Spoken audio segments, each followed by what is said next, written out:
Naam, waambaje mpenzi mtazamaji huko uliko, na tumaye hujambo Alhamisi ya leo ikiwa ni siku spesheli kwa baadhi yetu. Karibu katika taarifa za Dira TV jioni ya leo, bila kusahau kuwa leo ndio ile siku ambayo basi waweka miadi nami katika makala ya Mezani ambayo hukujia kila siku ya Alhamisi kama ada. Mimi ni Dickens Luvanda mtazamaji, akiwa basi mwenzangu ambaye anatafsiri taarifa hizi katika lugha ya ishara akiwa ni Monica Acheng. Tuandamane hadi tamati.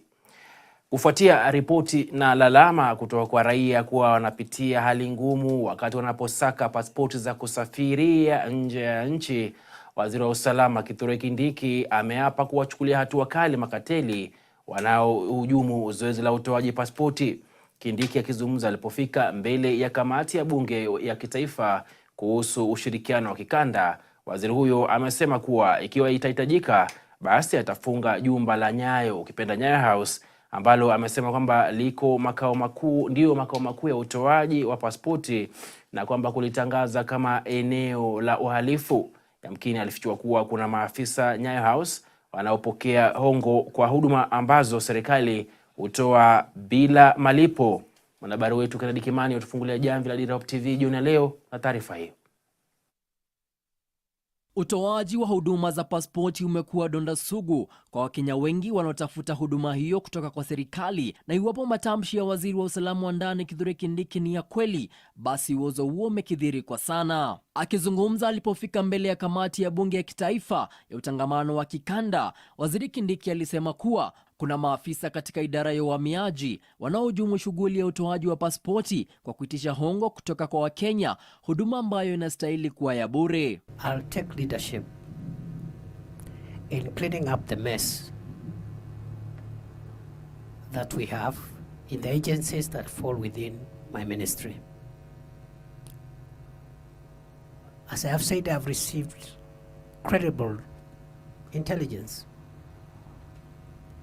that could suggest that part of our problem in the processing of passport is a corruption problem. There are others there collecting bribes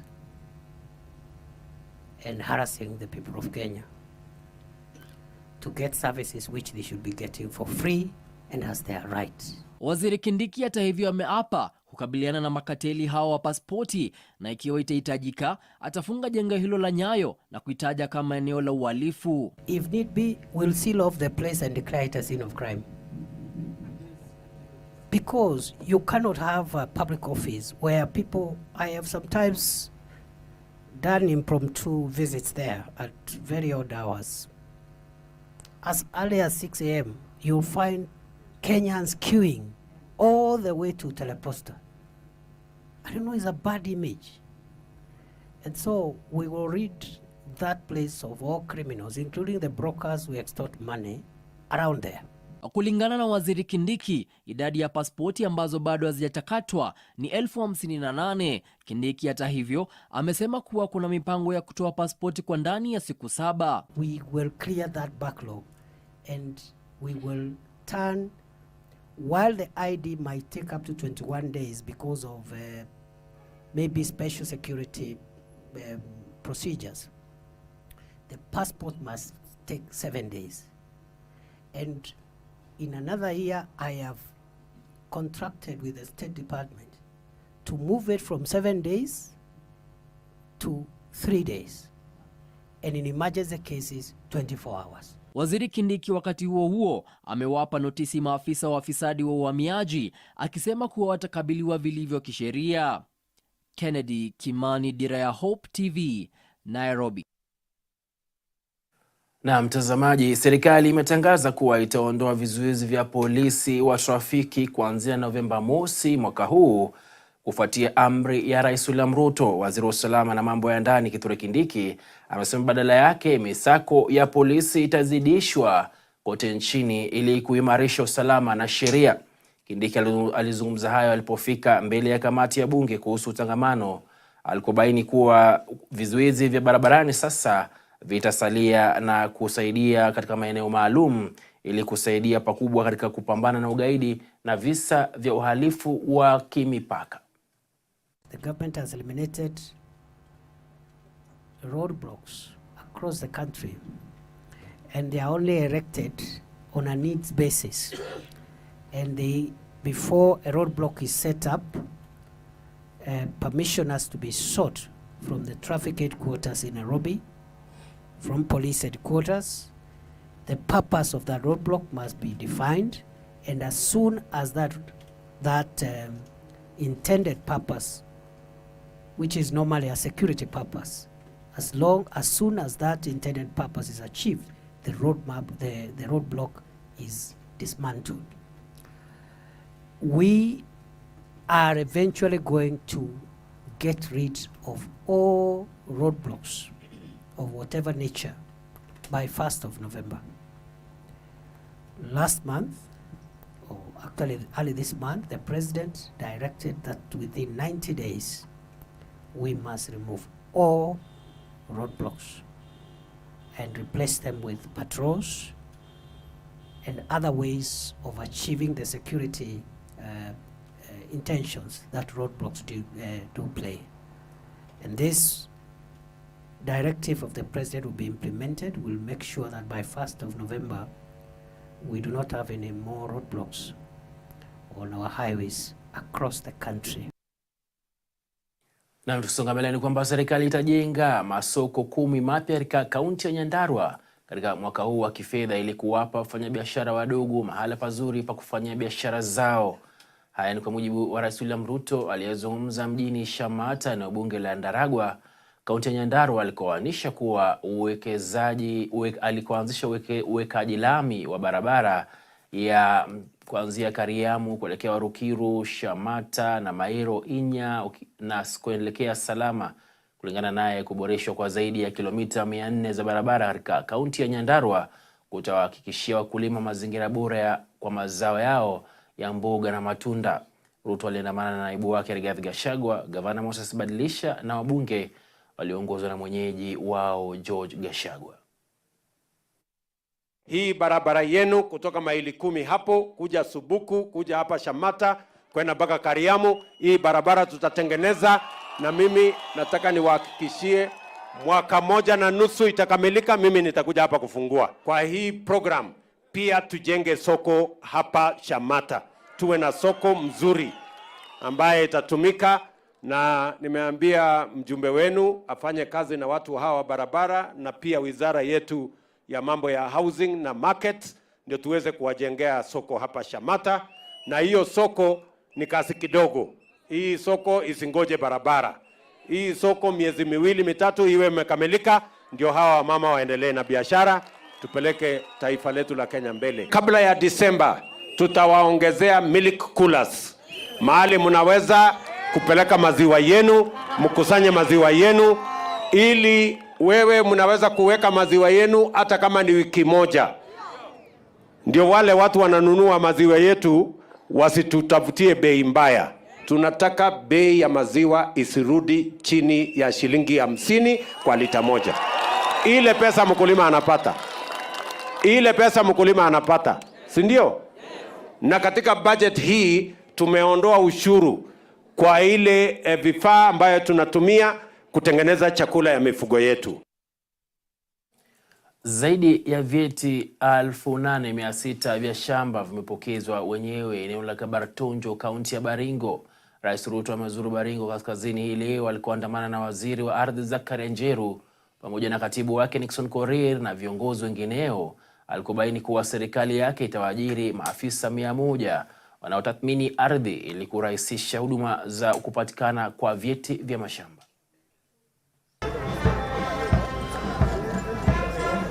Umekuja na zawadi kwa mara yako ya kwanza tangia wakuchague, kwamba leo tutakuwa na hati miliki 8,600 ambayo ni jambo halijawahi tendeka hapa. Sisi tunafurahi wote. Kwa hivyo, Your Excellency, as the PS had said, by the end of this financial year tutakuwa tumetengeza hati miliki zingine 90,000. Kwa hivyo ni kuoneshana ya kwamba tunafuatilia, Your Excellency, agizo ambalo ulitupa. And Governor, tayari tumeshauriwa usitume rais, tuko hapa kwa sababu alitushauri, na tunaenda kote nchini kuona kwamba Hawa watoto wote wamehangaika hapa miaka hii yote, sasa wataenda shuleni na hakuna mtu atawatoa shuleni. Ni mnanielewa? Askari nimeweka hapa askari 3,000 na nitaongeza wengine askari 2,000. Nitajaza hapa askari mpaka mahali ya kukaa ya wezi kosekani. Tafadhali, mimi niliwaambia na si mchezo, si ndio? Hiyo maneno ya wizi hapa haitaendelea. Kama wewe ni mwizi ya ng'ombe, mambo ni matatu: uhame Kenya, uende jela, ama usafiri uende mbinguni. Hakuna maneno mengine. Lakini maneno hapa ya kuzungukana hapa ati utalete hiyo kisirani, hakuna. It's as simple as that. Sijui kama tumekubaliana. Mumesikia vizuri? Nimesema maneno ngapi? Uhame Kenya, uende jela, ama uende mbinguni. Hiyo ndio maneno imebaki kwa hiyo maneno. Kwa sababu watu kidogo hawawezi kusumbua nchi yetu. Ati miaka 40 watu wanazungukana hapa na kuiba ng'ombe. Na niliwaambia hawa wezi wa ng'ombe wanijaribu. Watakiona. Sijui kama tunaelewana. Yes, it will not happen again. Mambo hiyo tuachane naye, tujenge Kenya ambayo Kenya inasonga mbele. Haiwezekani ati 60 years after independence bado tunaulizana ati sijui watu wanahangaika na mambo ya wizi ya ng'ombe. It cannot be like that. Cattle rustling is primitive, backward. Yego Chelelgo na Musa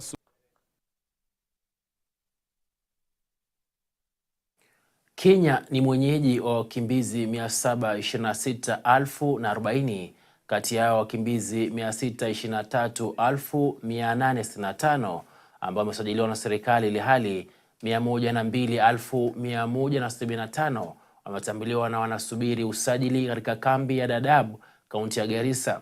Hata hivyo, wakimbizi 363,661 wako Dadaab na wengine 266,857 wako katika kambi ya wakimbizi ya Kakuma, kaunti ya Turkana.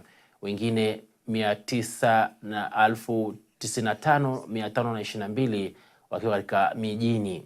Kulingana na waziri wa usalama Kithure Kindiki, serikali inaweka mikakati ili kubuni mpango wa kuhakikisha wakimbizi na jamii zilizoko karibu na kambi za wakimbizi wanapokea huduma sawa kutoka kwa serikali. In terms of our responsibility as a country to, the issue of the database, I think one of the members raised the issue of the database being in possession of UNHCR. It's the chair, actually. It is true that for a long time our country was not doing what it should, and therefore the United Nations High Commissioner for Refugees stepped in.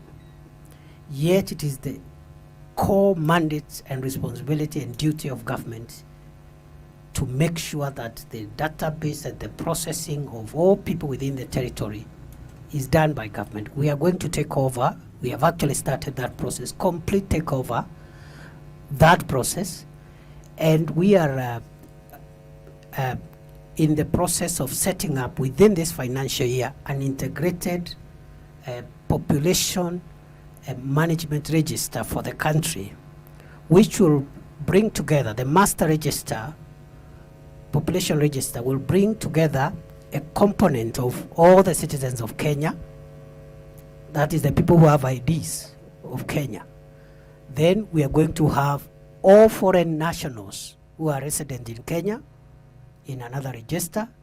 The third register will be for refugees and asylum seekers. And this will be under the control of the government of Kenya and not any foreign country or foreign entity.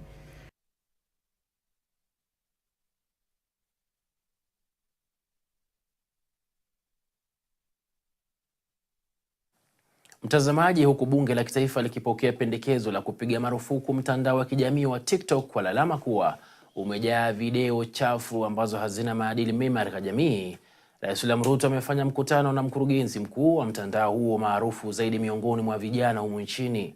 Ruto kupitia mtandao amejadiliana na mkurugenzi wa TikTok Shu Zishu ambako wamekubaliana kuwa video chafu zinazokosa maadili katika jamii zitaondolewa mara moja mitandaoni ili kuhakikisha video au machapisho yenye maana na misingi mema ndiyo yanayokubalika.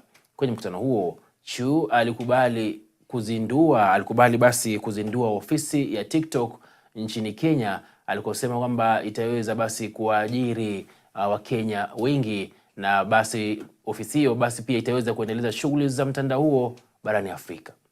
Kila ward tunaweka ICT hub, mahali tunahitaji vijana 100, 500 watakaojifunza kutumia teknolojia na mtandao wa internet kufanya digital jobs. Nyinyi mnanielewa? Leo asubuhi nilikuwa naongea na watu wa TikTok, nikawaambia hatutaki content chafu kwa mambo ya mtandao yetu. Ile content tunataka ni ile inaendesha biashara na ile inapatia vijana wetu mapato. Sijui kama tunaelewana. Na tumekubaliana na wao ya kwamba kati ya serikali ya Kenya na kampuni hiyo tutaweka content moderation agenda ambayo itatusaidia kumoderate content, na pia tumekubaliana mambo ya monetization. Ndio ile internet iweke pesa kwa mfuko ya hawa vijana. Tunaelewana? So hiyo digital jobs every ward, mujipange nyinyi vijana. Mtandao mko nao. Tutaleta hapa kompyuta kama ni 200, 300 in every ward. Ndio watu waanze kupanga ajira, kwa sababu tumekubaliana na serikali ya Marekani na Ujerumani na kule UAE na kule Saudi ya kwamba wanahitaji wafanyikazi katika internet, na tuko na vijana wetu ambao wanaweza kufanya hiyo kazi. Sisi tulikubaliana kazi ni kazi jameni. Ile ya internet ikipatikana si mtafanya. Hiyo ingine ya housing ikipatikana si mtafanya. Ya agro processing na value addition tutafanya, kwa sababu wera ni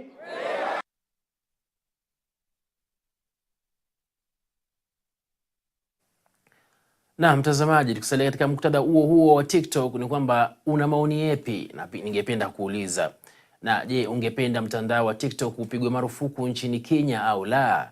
Tayari taifa jirani la Somalia limepiga marufuku mtandao huo kutokana na sababu za kiusalama na masuala mengine. Mkenya kwa jina Bob Ndolo aliwasilisha pendekezo bungeni humu nchini akisema kuna haja ya mtandao huo kupigwa marufuku, kwani unatumika kupitisha jumbe na machapisho yasiyo na heshima au maadili mema katika jamii, hasa machapisho yanayosifia masuala ya ngono. Bunge hata hivyo limejadili ila halijatoa mwelekeo maalum kuhusu swala hilo. Leo Dira TV imezuru mitaa ya jiji la Mombasa, ambapo mwanahabari wetu Faith Kaulu alipata fursa ya kuzungumza na kuwahoji baadhi ya wakazi kuhusu pendekezo la kupiga marufuku TikTok. Hebu tupate taswira kamili. Faith Kaulu ukiwa pande za Mombasa, je, watupata ama wanipata?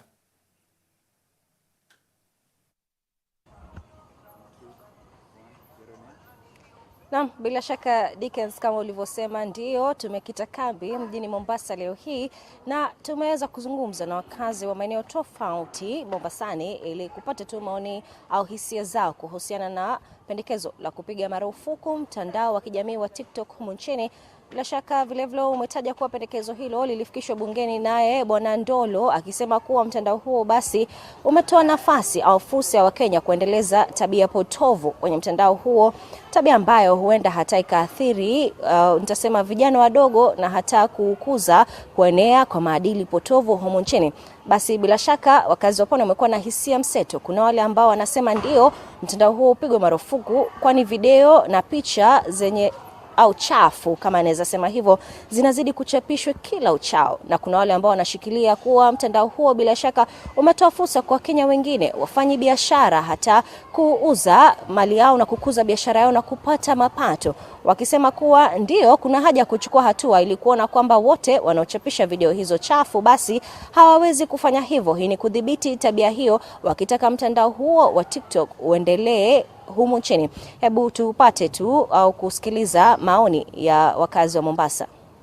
In this era of where technology is important, social media helps when it comes to marketing. It helps. Personally, I cannot say that I've benefited from social media, but there are people who do online marketing and they use TikTok probably to do their businesses, to probably communicate with people. So, yeah. At my age, I'm not active on TikTok, but the much that I've seen, there are educative posts and there are posts that are not educative. So I'm not really in a position to say if it's supposed to be banned or if it's supposed to continue, but what I would say, probably they would censor whatever is being aired on TikTok. Probably any graphic content should be shut down or pulled down. Yeah.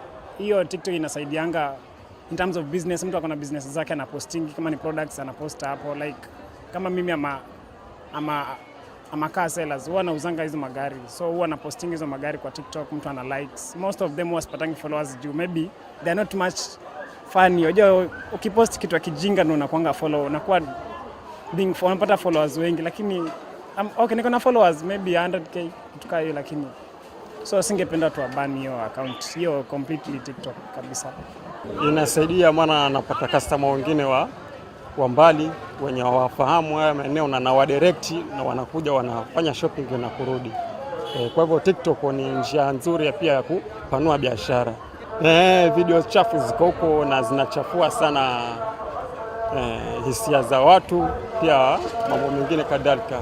The contents in TikTok huwa mimi nazifuata not for purposes of kupenda, lakini for purposes of trying to find out the contents of this TikTok.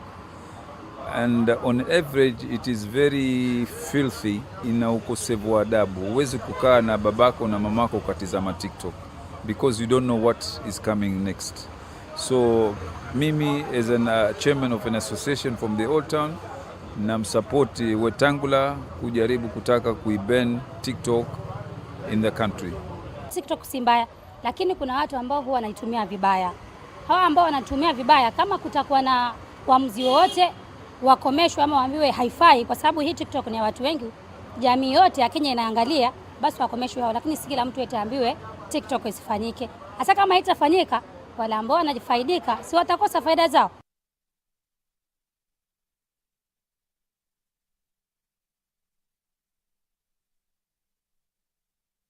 Wengine wale ambao wanahisi kuwa tunafaa kukumbatia maendeleo ya kidijitali na teknolojia, mojawapo ikiwa ni mitandao tofauti ya kijamii yanaendelea kuchapishwa kila tutasema mara kwa mara, na kuna wale ambao wanahisi kwamba ni muhimu hasa kukuza maadili mema na kulinda utamaduni wetu katika jamii.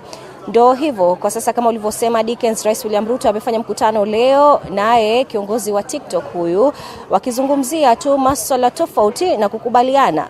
Mojawapo ya makubaliano hayo ikiwa ni kuwepo kwa afisi ya TikTok nchini.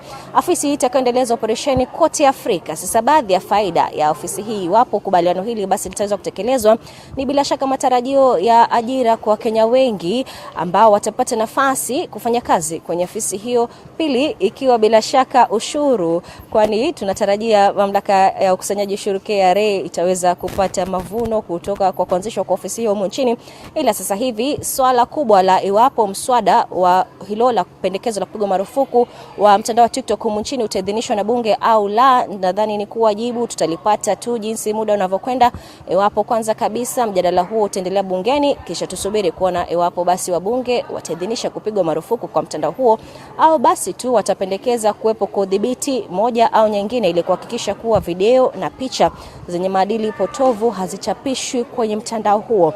Nikurudishe sasa studioni kwa Dickens, msikilizaji ila na mtazamaji, ila kabla ya hayo ni kuarifu tu kuwa basi leo hii ni siku ya kuzaliwa ya Dickens Luvanda. Bila shaka tutakutakia heri njema siku ya kuzaliwa. Piga picha wangu huyu David Odamo anasema kuwa inaonekana umeingia umri ya wazee, kwani hivi tu majuzi umekuwa uking'ara masuti pale afisini. Anasema kuwa heri njema, kisha tabia hiyo usikomeshe, zidi kututolea suti moja na nyingine. Bila shaka Dickens Luvanda, heri njema kutoka kwetu Mombasa. Ni hayo tu tuliweza kupata kutoka kwa maoni ya wakazi wa Mombasa kuhusu kupigwa marufuku au pendekezo la kupigwa marufuku kwa mtandao wa kijamii wa TikTok humu nchini. Kwako studioni Dickens. Bikaulu nayo jamani, siri waifichua mbona jamani? Ilikuwa mwenyewe nifichue siri hiyo, lakini tayari ushaifichua. Yote haya basi una deni langu, ukirejea Nairobi nataka vitumbua 10 na njugu mawe, au ukipenda basi korosho Ukiweza basi beba hata gunia zima pamoja na nazi, maana kwa kweli na umisi waliwa nazi. Kaulu basi na deni langu baada ya kufichua siri.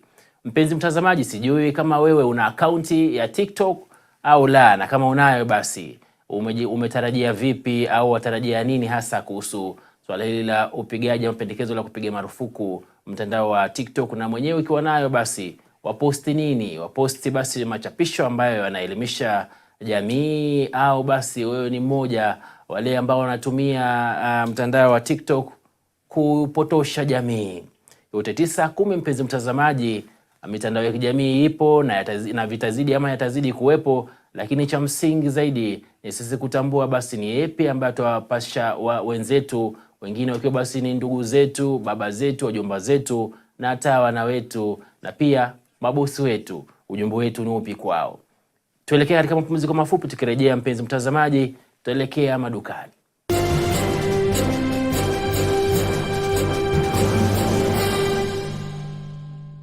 Kama vile mashua baharini, mizani imekwisha wasili. Mara hii kila Alhamisi. Msalata kabisa mpenzi mtazamaji, mpenzi msikilizaji wa Mizani. Tungependa Wakenya waende kwenye nchi ambazo tuko na mikataba nao. Ulikuwa na Raila Odinga, ukawa na Wajakoya pia. Mbona hongeunga mkono? Tupe mauzani wa masuala ibuka na chupukayo toka kila pembe ya Kenya na ukanda huu wa Afrika. Yawe mambo au vijimambo, jiongea na kutaarifu na kuarifu zako fikra. Kila Alhamisi saa 1 machweo kwenye runinga ya Hope TV. Mitamu. Tukutane Mizani.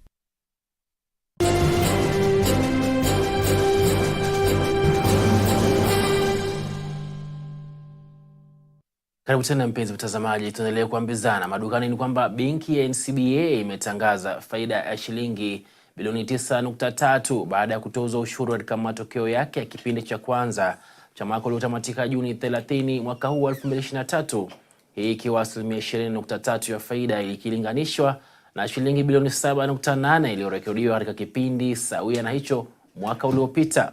Mwaka uliopita 2022, kipindi sawia na hicho, benki ya NCBA ilitangaza faida ya shilingi bilioni 12.4 kabla ushuru, hii ikiashiria 1.1 ya ukuaji ama 11% ya ukuaji kutoka shilingi bilioni 11.2.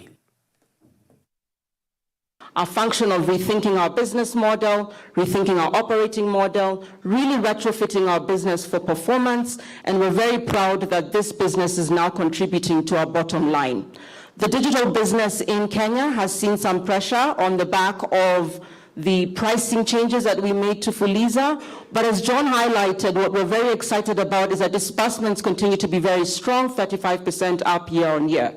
Now we're in 24 counties. And this is something that we've consistently said. That I think the other point from a financial perspective, the question that you all raised, a lot of you raised last time, was about the subsidiaries' contribution. I remember we talked about the fact that Tanzania was heavily loss-making, and as a cohort, what we call the subsidiaries were actually loss-making at about 178 million of losses last year. I think what you see, and we did say we were investing a lot into the business models, operating models, into cost and many other things, and even the type of customers who are targeting these markets for turnaround plan. I think we'll demonstrate that that turnaround plan has actually worked and made significant contribution to the bottom line, going from a 1% contribution a year ago to 14% contribution this year. And I think you've seen this number, 324 billion. We are 46 billion up over where we were last year from extending credit and supporting our customers to meet their particular goals and objectives. And the impact of all that is that our total income, we're reporting a half-year income of 31.2 billion. That's 7% up over where we were last year, and resulting in a profit before tax for the group of 12.4 billion, which is 11% up from where we were last year.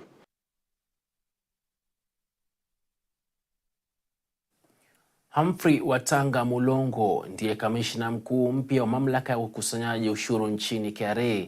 Watanga ameapishwa katika majengo ya idara ya mahakama katika hafla iliyoongozwa naye msajili wa mahakama Anna Madi baada yake kuteuliwa na waziri wa fedha Profesa Ungana juma lililopita.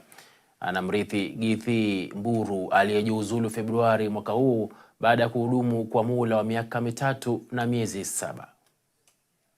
Watanga, having been appointed as the Commissioner General of the Kenya Revenue Authority, do swear that I will be true and faithful to the best of my ability and power in the execution of the trust committed to my charge and inspection in the service of the Kenya Revenue Authority. We are looking to accelerate the technological advancement of KRA so that we can really utilize the great sort of digital leap, digital advancement in technology. In the last sort of few years, even in the recent past, you've seen what has happened in the area of technology. We now have machine learning modules, we have big data analytics, we have artificial intelligence.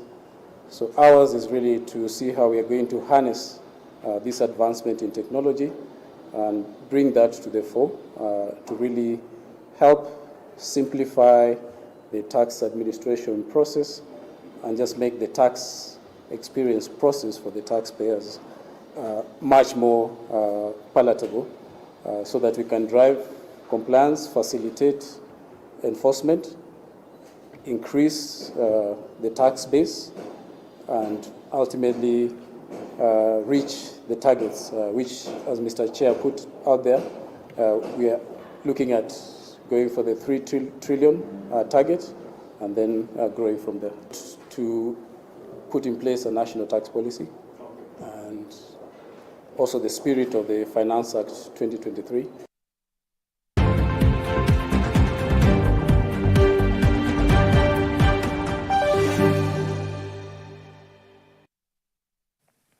Na mchezoni ni kwamba timu ya taifa ya mpira wa wavu ya wanawake imetinga fainali ya mashindano ya mpira wa wavu ya wanawake ya Afrika kwa ushindi wa seti 3-1 dhidi ya mabingwa watetezi wa Cameroon mjini Yaounde jana jioni. Malkia Strikers walichukua hatua moja karibu na taji la 10 la bara na vile nafasi ya Olimpiki ya Paris ya mwaka ujao kupitia ushindi huo. Malkia Strikers sasa watamenyana katika fainali na Misri ambao walifunga Rwanda katika mechi yao ya nusu fainali.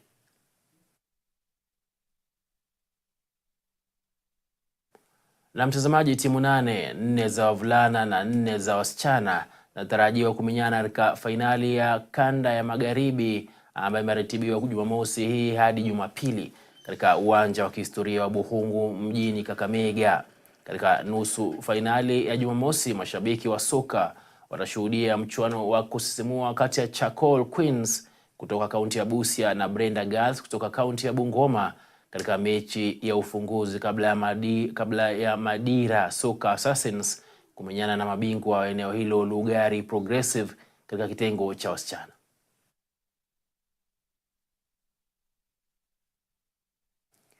Naam, tamati ya habari zetu leo mpenzi mtazamaji, ila si tamati tu, maana tutavuka upande wa pili kukutana mizani.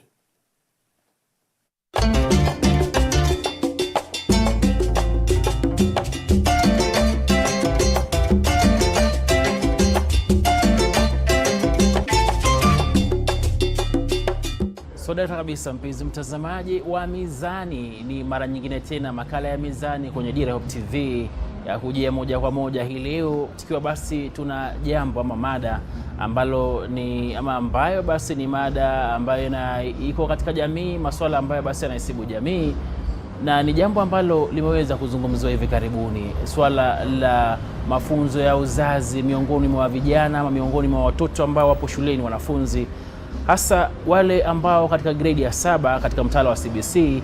Serikali ya Kenya kupitia Wizara ya Elimu imeruhusu wanafunzi wa grade ya 7 waweze kupewa elimu ya sex education ukipenda ya kimombo. Ni jambo ambalo baadhi ya washikadau katika ulingo wa taifa hili baadhi yao wameweza kupinga kusema kwamba vijana hao ama watoto hao ni wadogo mno, basi wasiweze kupata mambo kama hayo, wasiweze kupata masomo kama hayo, ila basi waweze kusubiriwa mpaka wafike katika elimu, waweze kupata elimu hiyo ama masomo haya katika shule ya upili. Ni jambo ambalo tuliweka katika mizani hii leo, tukiwa na mgeni ambaye julikana kama Nancy Okoth, ni afisa wa mipango katika shirika la Plan International humu nchini, aweze basi kutusaidia kuchanganua swala hili. Karibu sana Nancy. Asante sana. Sex education hasa kwa kimombo ni nini miongoni mwa vijana? Ama kwa ujumla sex education ni nini hasa? Sex education ni ile kujulisha watoto ama watoto, kila mtoto, vijana na wasichana, vile wanaweza kujidumu kama watoto, kujua maumbile yao mzuri, kujua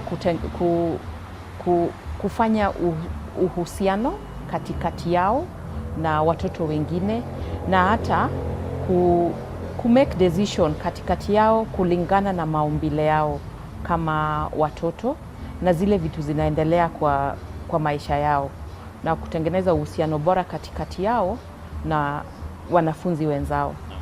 Na hapo nyuma kabla CBC ije, tumekuwa na masomo hayo katika elimu yetu nchini Kenya? Haijakuwa sana, na hata kama ilikuwa haikukuwa inaongelelewa sana, sio masuala ilikuwa inaongelelewa sana. Juu unapata kama social education, kama one of the subject ilikuwa inafundishwa kwa shule, zilikuwa, lakini ukiongea na watoto utapata wanasema walimu wamekuwa wakipita hizo subjects, wanapita hizo lessons zingine, hawafundishwi. Kwa sasa Wizara ya Elimu imeruhusu wanafunzi wa grade ya 7 kuweza kupata masomo ya elimu ya uzazi. Ni jambo ambalo wafikiria ni bora kwa sasa, ama ni lazima wafike katika shule za upili? Maana kama pale nyuma masomo haya hayakuwa, mbona kwa sasa basi yaletwe kwa watoto ambao katika shule ya msingi? Ile kitu naweza, kwanza wacha nianze na ile kitu naweza fanya kuwa hiyo mafunzo ikuwe sana sana ama iletwe. Juu ukiangalia hata statistic unaona kuna watoto wengi wamenajisiwa, kuna unajisi, child abuse imekuwa mingi sana. Sasa inabidi sasa watoto wafundishwe, wajue. Juu ile kufundishwa kwa sex education, mtoto atakuja kujua hii ndio private part yangu, mtu akishika hii inaweza kufanya, huyu mtu hafai kushika, huyu mtu hafai kufanya nini. Na iko na umuhimu sana, juu vile nimesema hapo mbeleni, hiyo inafanya mtu ama mtoto ajue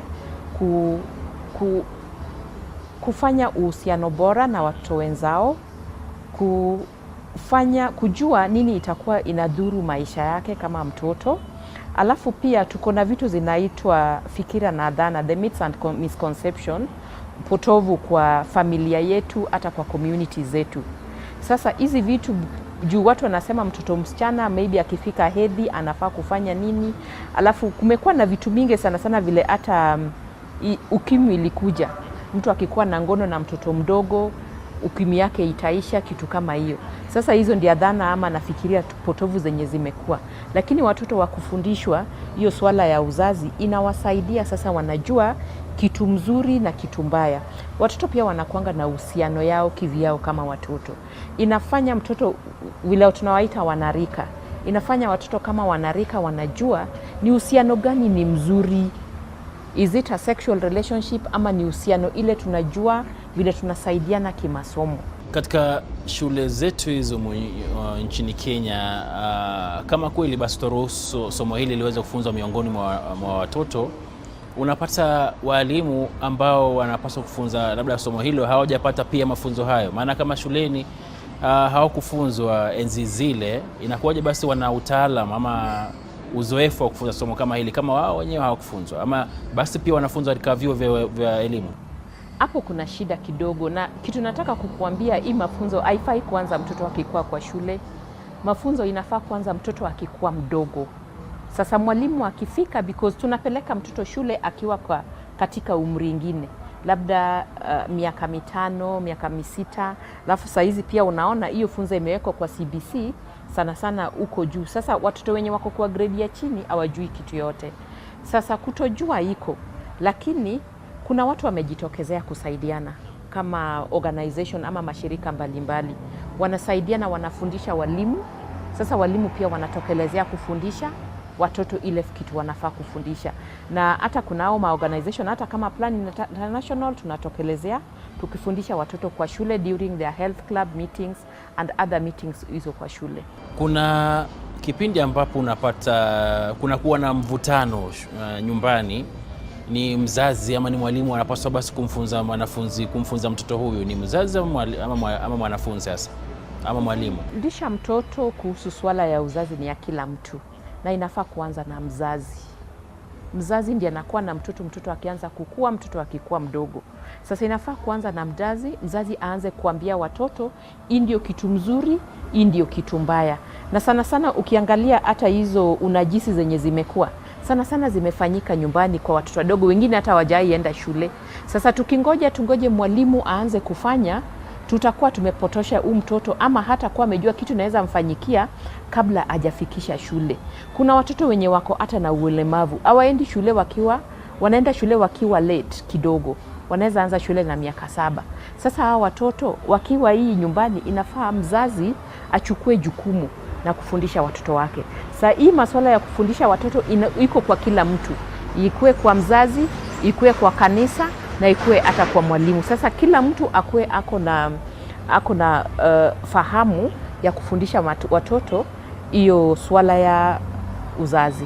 Viongozi wa kidini hasa wa Kikatoliki katika kupitia shirika lao ama kongamano lao la KCCB walipinga pendekezo la kukubali ama kuruhusu sex education katika shule za msingi, ukipenda grade 7. Wafikiri ni jambo la busara? Maana hao ni washikadau wanasema kwamba Kenya Literature Bureau haikuruhusu ama haikuwashirikisha katika masuala haya. Wafikiria ni jambo la busara hasa viongozi wa kidini kufanya hivyo? Maana pia wao ni viongozi na wana jambo la wanawito ama wana usemi fulani katika jamii. Ile kitu nasema ni watu hawana ufahamu zaidi kuhusu hii swala ya uzazi. Mtu akisikia unaenda kufanya sex education, wengine wanafikiria unaenda kufundisha watoto jinsi wanaweza kufanya ngono. Sio hivyo. Sana sana kwa Wakatoliki wanaweza fikiria unaenda kufundisha watoto jinsi wanaweza kuzuia mimba, kutumia hizo madawa ya kuzuia mimba. Lakini hivyo sio hivyo. Kufundisha watoto kuhusu swala la uzazi ni kufanya watoto wajijue kama watoto, vile wanaweza jihifadhi kama watoto, vile wanaweza jikinga kama watoto. Sasa kuna hizo vitu nilisema kama fikira na dhana potovu. Sasa those are the myths and misconceptions zenye zinafanya mtu afikirie mtoto wangu ukimleta hapa kumfundisha sex education inamaanisha unataka kumfundisha vile anaenda kuanza kukua na uhusiano na wasichana na vijana, vile wanaenda kufanya maneno ya ngono. Sio hivyo. So nataka tu watu wa kanisa wakuje wakuelewa watoto wetu wanafaa kufundishwa, wajue kujikinga, wajue vile hao wenyewe wanaweza kujihifadhi wenyewe. Juu watoto wanakuwa na atukui nao. Kuna vitu watoto wanafundishwa hata shule na watoto wenzao. Kuna mtoto hakufundishwa kwa na yule alifundishwa. Huyu alifundishwa anaweza kufundisha hata mwenzake. Sasa mimi naweza kusema haikukuwa swala mzuri au kukataa, lakini inaweza kuwa wanakataa juu ya kutojua. Sasa kunafaa kukuwa tu na awareness mingi. Sasa wajue kuwa sex education sio hivyo wanafikiria kuambia watoto kutumia contraceptive ama nini, lakini ni kuambia watoto vile wanaweza jikinga kama watoto, ndio tukue na generation mzuri, vile watoto wanaweza zuia mimba na wanaweza kuzuia hata ugonjwa ya zinaa. Na wafikiria mbali na shuleni tu kama jinsi unavyosema, jamii kwa ujumla wanapaswa basi kujifunga kibwebwe kuhakikisha kwamba watoto pia wanafunzwa mbali na walimu. Wafikiria pia nyumbani kuna haja ama ni vile jinsi unavyosema mzazi mwenyewe ajitolee, ama nyumbani mtoto labda akienda kumtembelea shangazi ama aende mtembelee mjomba, pia hapo kuna muda ambao mtoto huyu anapaswa kufunzwa masuala kama haya. Mara nyingi unapata mama ama baba yuko na shughuli zake nyingi, akitoka asubuhi basi atarejea usiku. Wazazi wanafaa kupata nafasi ya kuongea na watoto kuhusu jinsia yao na maumbile yao. Na mimi ile kitu nasema wazazi hawafai kukosa nafasi lazima wapate nafasi hata kidogo. Na kitu nasema sio mzuri tena mzazi kuchukua mtoto wake kupelekea mtu mwingine. Shida tunaweza kuwa nayo kama Kenya, hatuna ile kitu tunaita guidelines, because mzazi pia hajui ni nini, na vile mzazi pia hajui ile kitu utafundisha mtoto wako sio ile ninafundisha mtoto wangu. Sasa mtoto anakuwa na two different opinions kuhusu sex. Sasa ile kitu nitamfundisha na ile utamfundisha na ile mwalimu atamfundisha, juu sasa akifika kwa shule kuna tu guideline. Ndio kuna hiyo ndio kitu inaweza kuwa kuna ka discrepancy kidogo ifanye watu wapeane swala tofauti ile inaweza changanya mtoto kidogo, lakini wazazi wote, mama na baba, wanafaa kujumuika pamoja, wafundishe watoto wake, wale wa kike na hata wasichana wote wafundishwe pamoja. Na hata hapa watu wa dini, walimu wa dini, hata kwa kanisa wanakuanga kwa Sunday school, ile shule ya watoto kidogo tu wanafundishwa before wajiunge na watu wakubwa pale kanisani.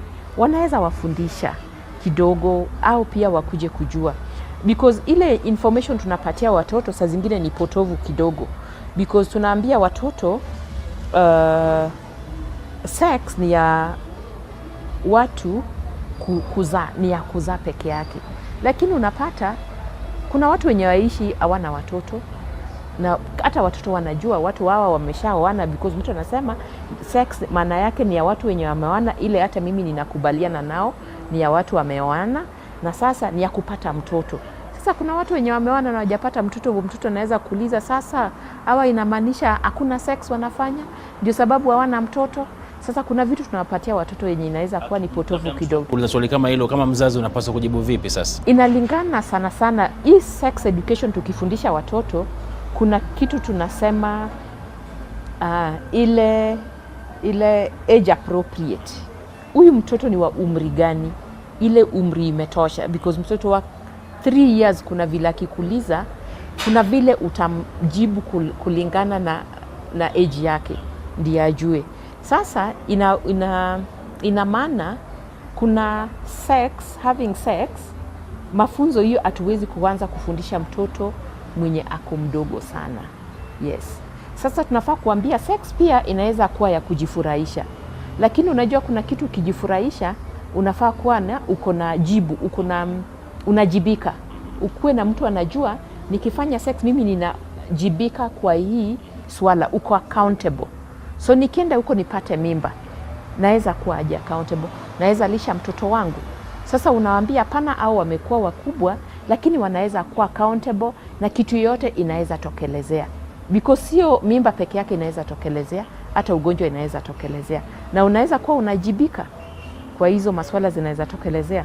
Kama shirika, kuna maswala kama haya labda katika harakati zenu, wakati mwatembea mashinani, mwatembelea katika mashule, mwapatana nayo changamoto kubwa hasa kama shirika ambalo basi unasema kwamba nimepata, ambalo linalingana na hili swala la mafunzo ya uzazi kwa wanafunzi, hasa wale ambao katika shule ya msingi, ni kama zipi tuseme? Changamoto ya kwanza na ile kitu tunafaa kubaliana kama watu wa Kenya ni watoto wetu wengi wameanza kuhusika ama kuhusiana kimapenzi kivyao.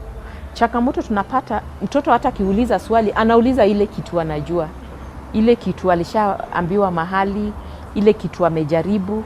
Alafu sana watoto hawakuangi wamefundishwa nyumbani, hawajui hizi maswala, hawajui hizi maneno. Sasa wakikuuliza maswali, inakuwa ni wewe ndio unakuwa mtu wa kwanza kumwambia hizi, na labda wewe umeenda tu huko once in a week na utarudi tena after 1 month or after 2 months. Sasa mtoto akui na changamoto au akui na full information ile inaweza kumsaidia kujihukumu, because umeenda huko labda mmepewa tu time 2 hours kama mko kwa shule. Hata ukienda kwa community kuongea na wasichana wadogo, wako na kazi yao pia. Kwenda hapo utaenda tu maybe kwa dakika kidogo. Sasa na pia tunafanya kwa communities mingi, uwezi kuwa una concentrate kwa community moja. Sasa kuna changamoto, lakini ile kitu tunajaribu kufanya sana kama shirika ni kufundisha watu, tunaita peer educators, wanarika, so that tunawafundisha sasa, au pia wakue wanafundisha watoto wengine wenzao. Sasa wanaweza kueneza hii masomo kwa mashule. lakini bado changamoto iko juu. Kuna mashule zingine hawakubali, sana sana mashule zimekuwa sponsored na churches, hawakubali watu waende kufundisha watoto because ile misconception wako nayo kwa kichwa inafanya tunaenda kufundisha watoto, shirika wanaenda kufundisha watoto maneno ya kuwa na kufanya ngono na maneno hizo zingine. Alafu saizi kuna swala tofauti zimetokelezea kama ma LGBTQ. Sasa watu hawana imani, hawajui nini haswa unaenda kuambia watoto yao. So inabidi unafanya mafunzo mara mbili. Utaenda kwa huyo mwalimu mkuu na umwambie hizi ndio vitu unaenda kufundisha.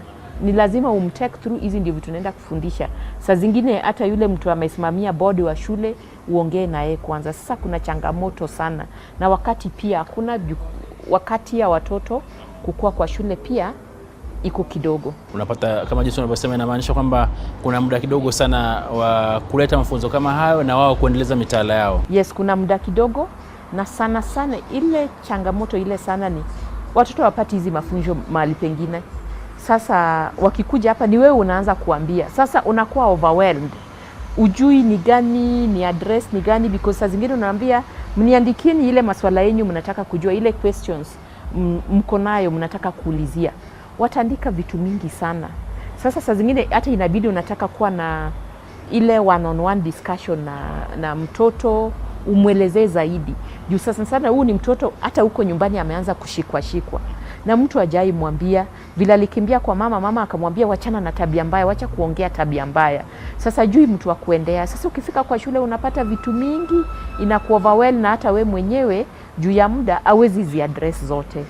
Hiyo ni ishara kwamba watoto hawa wana hamu ya kujua kitu fulani, labda kuna jambo ambalo linaendelea lakini hawana mtu wa kumuuliza ama kumweleza. Ndio.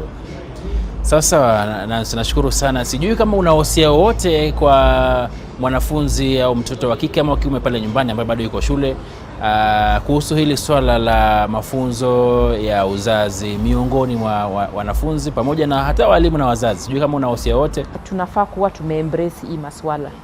Juu hii maswala ndio tutatufanya tuzuie ugonjwa wa zinaa. Hii maswala ndio itatufanya tuzuie mimba za mapema zenye zinafanya watoto wanaolewa wakiwa wadogo. Na sana sana hata kwa government of Kenya tunataka kuambia that wasaidie, ni vipi tunaweza kusaidiana, tutengeneze hata kitu inaitwa guideline ile wazazi pia wapate kufundishwa. Alafu hii maswala unaona tunaziita policies. Tuna hii education sector policy on HIV/AIDS. Iko kwa education na iko kwa health. Sasa tunaona na ile kitu naweza kuadvise is Ministry of Health na Ministry of Education waungane pamoja, so that Ministry of Health pia wanaweza kutoa au wataalamu yao kutoka kwa hospitali wakuje kwa mashule. Unajua government inakuwa rahisi sana saa zingine kushinda mimi kama shirika binafsi kwenda huko. So government they have trust on one another, so that they are able kukam kusaidiana ni aje wanaweza kusaidia watoto.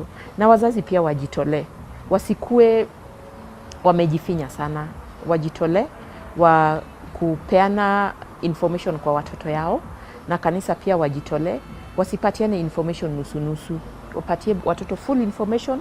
Watoto watembee wakijua hii ndio kitu mzuri na hii kitu sio mzuri. Naam, asante sana Bi Nancy Okoth. Mpenzi mtazamaji, amekuwa ni Bi Nancy Okoth leo kwenye mezani, tukiweza kuangazia swala zima la somo la uzazi ama sex education miongoni mwa wanafunzi, hasa wale wa shule ya msingi. Kutoka mezani, mpenzi mtazamaji, nasema kwa heri ya kuonana tena. Natumai umeweza pata yote yaliyosemwa. Kwa heri.